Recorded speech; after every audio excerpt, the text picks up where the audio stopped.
Bollywood king Shahrukh Khan की 25 जनवरी को release होने वाली फिल्म में एक पाकिस्तानी गाने की धुन चोरी कर ली गई है। नामवर पाकिस्तानी गुलकार सज्जाद अली की जानिब से अपने पुराने गाने की धुन ट्विटर पर शेयर किए जाने के बाद शायकीन ने बॉलीवुड फिल्मसाज और मौसीकारों पर दीपिका पादुकोण और शाहरुख खान के गाने बेशरम रंग की धुन कॉपी करने का इल्जाम आयद कर दिया है। सज्जाद अली को इस ट्वीट में अपने पुराने गाने की धुन को गुनगुनाते हुए देखा और सुना जा सकता है। वीडियो को शेयर करते हुए सज्जाद अली ने कैप्शन में लिखा कि हाल ही में उन्होंने शाहरुख खान की भारतीय फिल्म पठान में आने वाले एक गाने को सुना तो उन्हें अपना एक 26 साल पुराना गाना याद आ गया।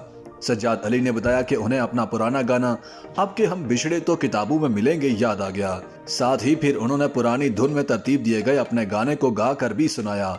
सज्जाद अली ने अपनी धुन शेयर करते हुए किसी पर कॉपी का इल्जाम नहीं लगाया, ना ही उन्होंने ट्वीट में पठान और बेशरम रंग का जिक्र किया।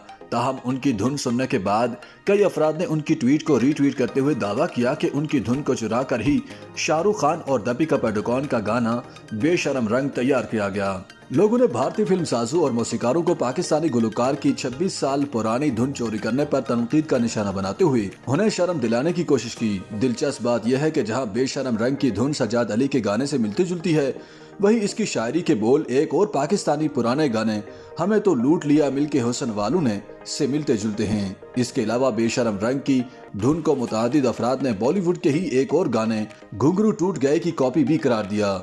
घुंघरू टूट गए ऋतिक रोशन और वानी कपूर की फिल्म वार का गाना है, जबकि बाज अफराद ने शाहरुख खान और दीपिका पादुकोण के गाने को फ्रांसीसी गुलकारा जैन के गाने मुकेबा की धुन की कॉपी करार दिया। YouTube पर गूगली न्यूज देखने के लिए youtube.com की सर्च बार में गूगली न्यूज टीवी टाइप करें। गूगली न्यूज के पेज पर सुर्ख रंग के सब्सक्रिप्शन वाले बटन पर क्लिक करना ना भूलिए। YouTube पेज पर अपलोड होने वाली वीडियोस से बाखबर रहने के लिए बेल आइकन पर क्लिक कीजिए। आपको हर नई वीडियो के बारे में नोटिफिकेशन मौसूल हो जाएगा।